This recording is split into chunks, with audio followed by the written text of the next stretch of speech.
Hello everyone, this is Ishwar Kumar, Faculty of Current Affairs and Geography. I am dealing this Geography and Current Affairs for Union Public Service Commission jobs like both the civil services as well as defense services. And I have been in this field since 7 years, working with various institutions, various IAS academies which were located at various parts of India like Hyderabad, Delhi, Coimbatore, Mumbai and various places. And also I have been working with online edutech companies like Unacademy, Textbook.com, UPSC, Pathshala.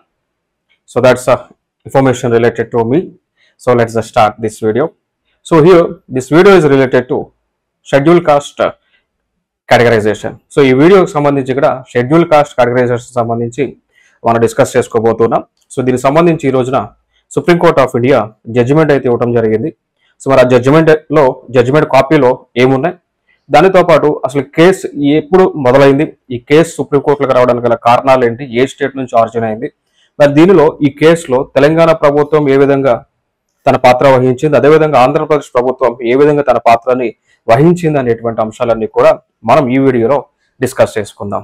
So let us just start. ముందుగా ఈ రోజున ఈ judgement ఇచ్చినటువంటి ఈ judgement లో పాల్గొన్నటువంటి judges, గౌరవనీయమైనటువంటి judges మనం చూస్తే honourable judges of supreme court of India. First one justice Manoj Mishra, justice Bela M Trivedi, justice BR Gavai, chief justice of India DY Chandrachud, justice Vikram Nath, justice Pankaj Mithal, justice Satish Chandra Sharma. మొత్తం కూడా ఏడుగురు సభ్యులతో కూడినటువంటి ధర్మాసనం ఈ రోజున ఈ తీర్పు ఇవ్వడం జరిగింది. Schedule caste and schedule tribes సంబంధించి కేటగరైజేషన్ సంబంధించి వర్గీకరణకు సంబంధించినటువంటి తీర్పునైతే ఇచ్చున్నారు. సో ఇక్కడ మనం చూసినట్లయితే ఈ 7 జడ్జ్ కాన్స్టిట్యూషన్ బెంచ్ వీళ్ళు 2 అంశాలను పరిగణలోకి తీసుకున్నారు. ఒకటి, షెడ్యూల్ కాస్ట్ కానీ షెడ్యూల్ ట్రైబ్స్ కానీ వీటిని సబ్ క్లాసిఫికేషన్ అనేటువంటిది చేయొచ్చా చేయకూడదా అనేటువంటి అంశం ఒకటి పరిగణలోకి తీసుకున్నారు. రెండవది, గతంలో EV Chinnaiah versus state of Andhra Pradesh 2005 judgment ఇచ్చి ఉన్నారు. సో ఆ జడ్జిమెంట్ని మనం కొనసాగించాలా లేదా జడ్జిమెంట్ని రద్దు చేయాలా అనేటువంటి 2 అంశాల పైన ఓవరాల్ గా డిస్కషన్ జరిగిన తర్వాత ఫైనల్ అవుట్కమ్ ఏమొచ్చింది అనేటువంటిది మనం చూద్దాం. ముందుగా మనం తెలుసుకోవాల్సినటువంటి అంశం ఏంటి అంటే EV Chinnaiah versus state of Andhra Pradesh 2005 case అనేటువంటిది ఏ విధంగా మనకి వచ్చింది అనేటువంటిది, ఏ విధంగా ఆ కేసు అనేటువంటిది వచ్చింది అనేటువంటి అంశాన్ని మనం ఒకసారి ఇక్కడ చూసేటువంటి ప్రయత్నాన్ని చేద్దాం.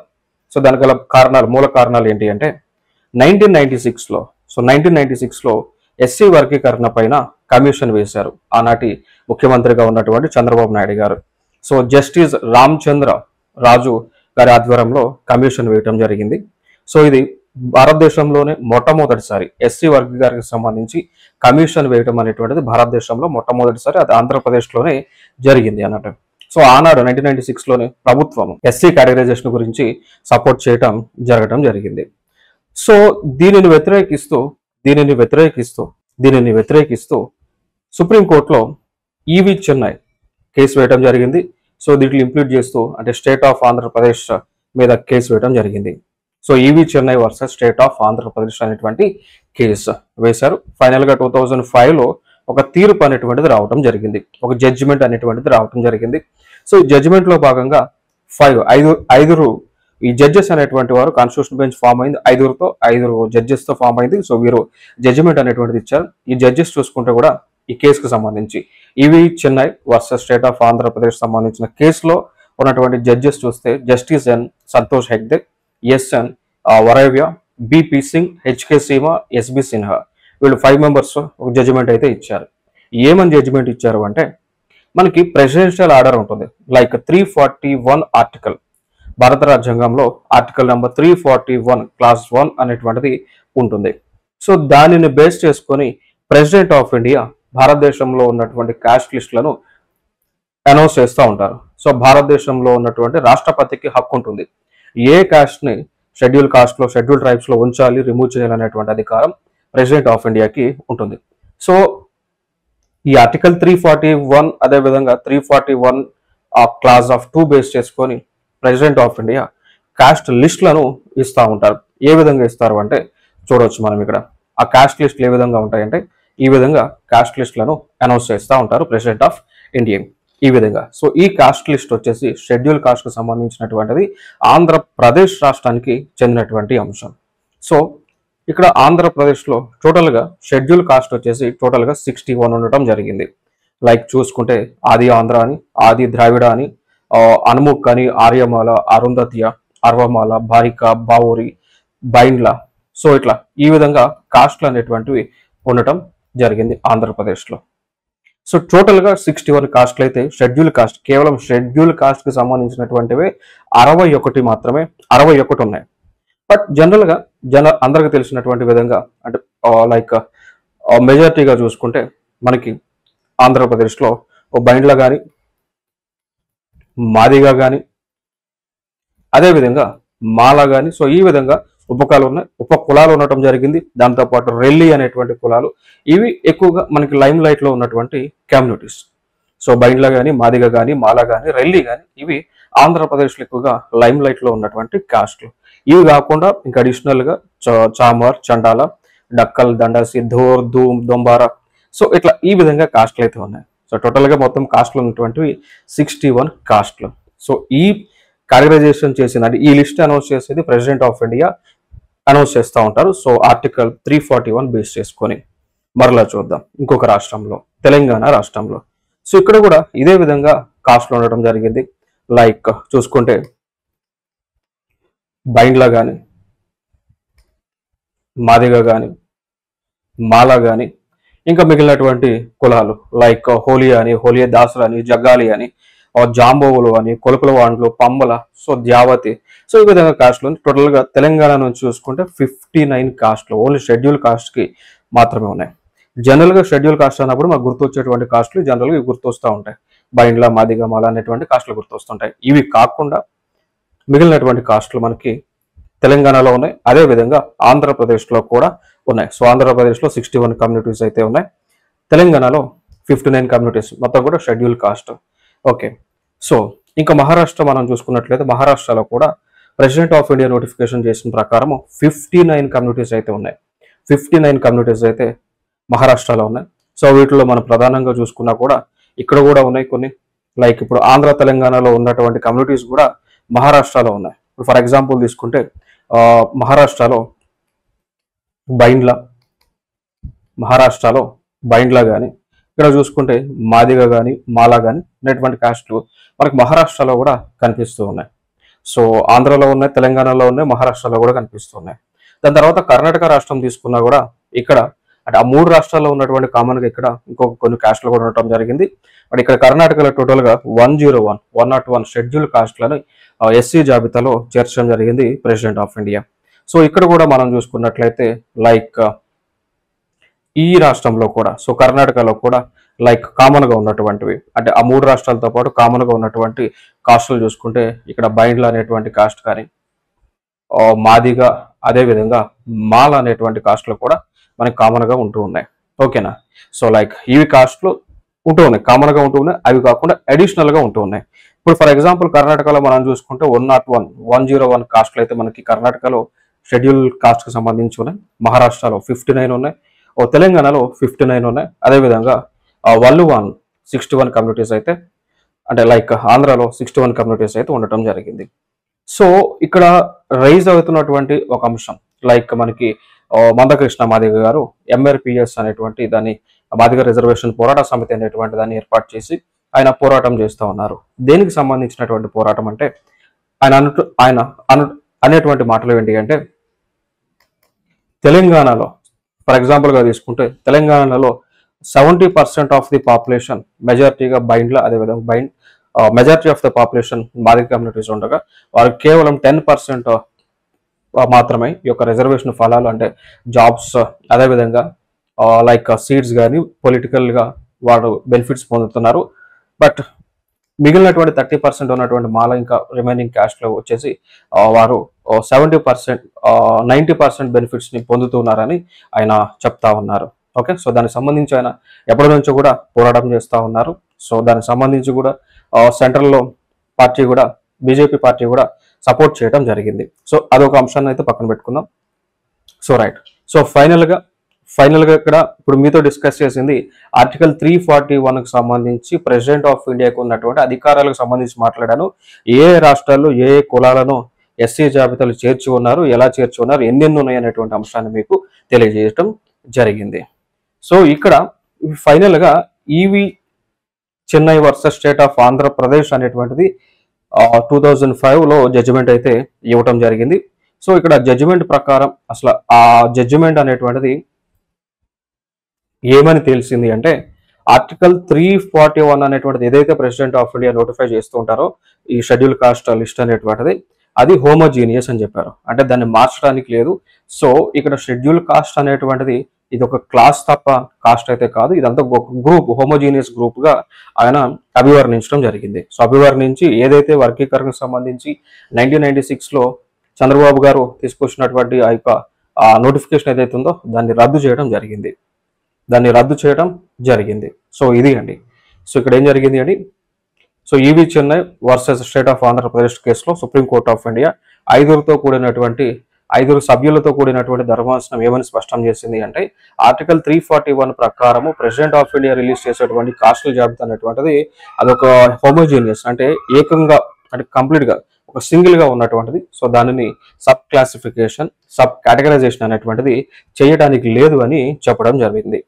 అదే టైంలో ఈ కేసుకు సంబంధించి వాళ్ళు అంటే like EV Chinnaiah versus state of Andhra Pradesh లో ఈ జడ్జెస్ ఎవరైతే ఉన్నారో జడ్జిమెంట్ ఇచ్చారో వాళ్ళు తీసుకున్నటువంటి కేసు రెఫరెన్స్ వచ్చి Indira Sawhney versus union of India case.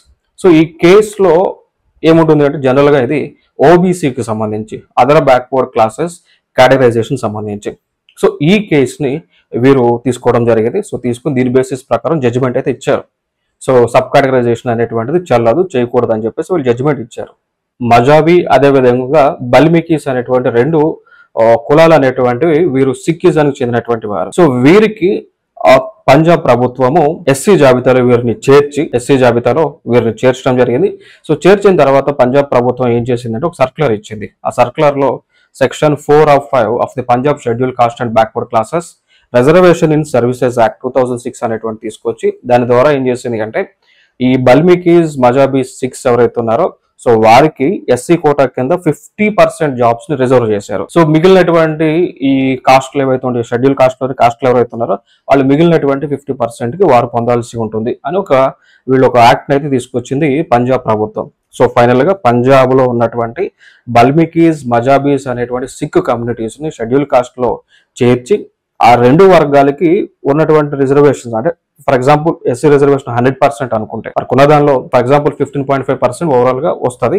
దానిని 100% గా మనం కన్సిడర్ చేస్తే దానిలో 50% రిజర్వేషన్ బల్మీకీస్ అండ్ మజాబీకీస్ కి ఇవ్వాలి అని వీళ్ళు ఒక చట్టం చేశారు. మిగిలినటువంటి 50% మిగిలినటువంటి ఎవరైతే ఎస్సీలు ఉన్నారో వాళ్ళు పొందాలి అనేటువంటి ఒక చట్టాన్ని చేశారు. అయితే దీనికి సంబంధించి కోర్టుకు వెళ్ళిన తర్వాత ఈ పంజాబ్ అండ్ హర్యానా హైకోర్టు ఏం చేసింది అంటే ఈ యాక్ట్ ని రద్దు చేశారు, క్యాన్సిల్ చేశారు. అది ఎప్పుడైతే 2010లో క్యాన్సిల్ చేయడం జరిగింది. So Punjab and Haryana high court ఏదైతే ఉందో వారు ఈ యొక్క యాక్ట్ ని క్యాన్సిల్ చేశారు, రద్దు చేశారు. రద్దు చేసిన తర్వాత మరల పంజాబ్ ప్రభుత్వం స్టేట్ ఆఫ్ పంజాబ్ మళ్ళీ సుప్రీంకోర్టుకి అప్పీల్ వేయడం జరిగింది. సో సుప్రీంకోర్టుకి అప్పీల్ వేశారు. ఆ కేసు చూస్తే state of Punjab and others versus Davinder Singh and others CA number 2317/2011 ఈ కేసు. ఓకే, సో ఈ కేసు వేసి పంజాబ్ ప్రభుత్వము ఈ జడ్జిమెంట్కి వ్యతిరేకంగా సుప్రీంకోర్టు ఆఫ్ ఇండియాకి అప్పీల్కి వెళ్ళింది. అప్పీల్కి వెళ్ళిన తర్వాత ఎప్పుడు వెళ్ళారు 2011లో అప్పీల్కి వెళ్ళారు. సో వెళ్ళిన తర్వాత 2011 నుంచి కూడా హియరింగ్స్ అనేటువంటివి జరిగింది. ఈ కేసు ఇప్పుడు 2317 ఆఫ్ 2011 ఏదైతే కేసు 2011లో వేశారో ఈ కేసు ఈ రోజున జడ్జిమెంట్ వచ్చింది. అర్థమైందా? సో ఈ కేసు ఎప్పటి నుంచి ఉన్నటువంటి కేసు 2011లో పంజాబ్ రాష్ట్ర ప్రభుత్వము వేసినటువంటి కేసు. సో ఇది తీర్పు. ఇప్పటికి హియరింగ్స్ అవి ఈ రోజున తీర్పు అయితే ఇచ్చారు. Sub classification of schedule caste is permissible అంది. సో ఎస్సీ వర్గీకరణ అనేటువంటిది ఆమోదం తెలుపుతూ ఉన్నాం. ఎస్సీ వర్గీకరణ అనేటువంటిది చేయవచ్చు. సో కోటాస్ రిజర్వేషన్స్ అనేటువంటివి కమ్యూనిటీస్ కి ఇవ్వచ్చు. ఏబిసిడి వర్గీకరణ అనేటువంటిది చేయవచ్చు, విత్ ఇన్ ఎస్సీ కాస్ట్లోని రిజర్వేషన్స్ ఇవ్వచ్చు, వర్గీకరణ చేయవచ్చు అని స్పష్టం చేసింది ఆ కేసుకు సంబంధించి జడ్జిమెంట్, ఈ జడ్జిమెంట్లో.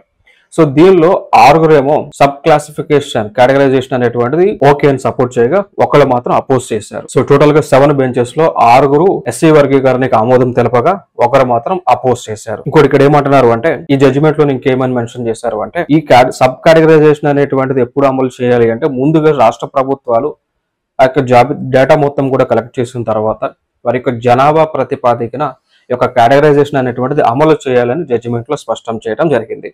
ముందుగా డేటా కలెక్ట్ చేసి ఆ రాష్ట్రంలో ఎస్సీలు ఎంత ఉన్నారు, ఏ కమ్యూనిటీకి సంబంధించి ఎంతమంది ఉన్నారు, దాని బేస్ ప్రకారం రిజర్వేషన్స్ ఈ కేటగరైజేషన్ చేయాలి, వర్గీకరణ చేయాలి అని సుప్రీంకోర్ట్ ఆఫ్ ఇండియా చెప్పడం జరిగింది. ఇన్ కేసు దానిలో గనక ప్రాపర్ సైంటిఫిక్ మెథడ్స్ కనుక ఫాలో అవ్వకపోతే మరి Supreme Court of India judicial review కింద న్యాయ సమీక్ష చేసేటువంటి వెసులుబాటు కూడా ఉంది అని స్పష్టం చేయడం జరిగింది జడ్జిమెంట్. సో మరి జడ్జిమెంట్ లో ఎవరెవరు ఏమేమన్నారో ఒకసారి చూద్దామండి. సో ముందుగా చీఫ్ జస్టిస్ ఆఫ్ ఇండియా అనేటువంటి డివై చంద్రచూడ్ గారు ఏమని ఉన్నారు అంటే ఈ సబ్ క్లాసిఫికేషన్ అనేటువంటిది ఆర్టికల్ 14 అదేవిధంగా 341 ని వైలేట్ చేయలేదు. కారణం ఏంటి అంటే చేయదు. సో కారణం ఏంటి అంటే ఆర్టికల్ 14 లో అందరూ కూడా సమానమే, అందరూ కూడా అన్ని అవకాశాలు రావాలనేటువంటిది ఉంటుంది కాబట్టి సో ఇక్కడ కేటగరైజేషన్ అనేటువంటిది సపోర్ట్ చేస్తున్నామని ఈయన అన్నారు. మరి ఇంకోటి ఆర్టికల్ 341 అనేటువంటిది కేవలము president of India SC ST జాబితాలు ఇవ్వటానికి మాత్రమే చెందినటువంటిది తప్ప కానీ క్లాసిఫికేషన్ చేయకూడదు అని ఎక్కడ కూడా ఆర్టికల్ 341 లో పొందుపరచలేదని చీఫ్ జస్టిస్ ఆఫ్ ఇండియా గారు చెప్పడం జరిగింది. ఇంకొక అంశం ఏమన్నారంటే ఈ సబ్ క్లాసిఫికేషన్ అనేటువంటిది ఆర్టికల్ 15, 16కి సంబంధించి కాదు. సో స్టేట్స్ అనేటువంటివి సబ్ క్లాసిఫికేషన్ చేయవచ్చు అని ఏదో మెన్షన్ చేయడం జరిగింది జడ్జిమెంట్లో. నెక్స్ట్ అంశం జస్టిస్ బిఆర్ గవాయ్ గారు ఏమన్నారు అంటే ఈ రిజర్వేషన్స్ ఇచ్చేటప్పుడు కేటగరైజేషన్ చేసేటప్పుడు దీనిలో క్రిమి లేయర్ని ఫాలో అవ్వాలని చెప్పడం జరిగింది. సో ఏ విధంగా అదర్ బ్యాక్వర్డ్ క్లాసెస్కి బీసీస్కి క్రిమి లేయర్ అనేటువంటిది ఏదైతే ఉందో సో ఆ క్రిమి లేయర్ని ఈ ఎస్సీ ఎస్టీ కేటగరైజేషన్లో కూడా అమలు చేయాలని జస్టిస్ బిఆర్ గవాయ్ గారు స్పష్టం చేయటం జరిగింది. ఇదొక అంశం. ఇంకొక అంశం ఇంకేమన్నారు అంటే ఎక్కువగా ప్రిఫరెన్షియల్ ట్రీట్మెంట్ అనేటువంటిది ఏవైతే బ్యాక్వర్డ్ క్లాసెస్ ఉంటాయో వారికి ఇవ్వండి అని చెప్పారు. సో ముందుగా అవకాశాలు ఎవరికి ఇవ్వాలంటే ఎవరైతే షెడ్యూల్ కాస్ట్లోనే షెడ్యూల్ ట్రైబ్స్లోనే వెనకబడి ఉంటారో ఎవరైతే రిజర్వేషన్ ఫలాలు అనేటువంటివి అనుభవించినటువంటి వారు ఉంటారో వారికి చెందాలి అని చెప్పేసి డాక్టర్ బిఆర్ గవాయ్ గారు స్పష్టం చేయడం జరిగింది.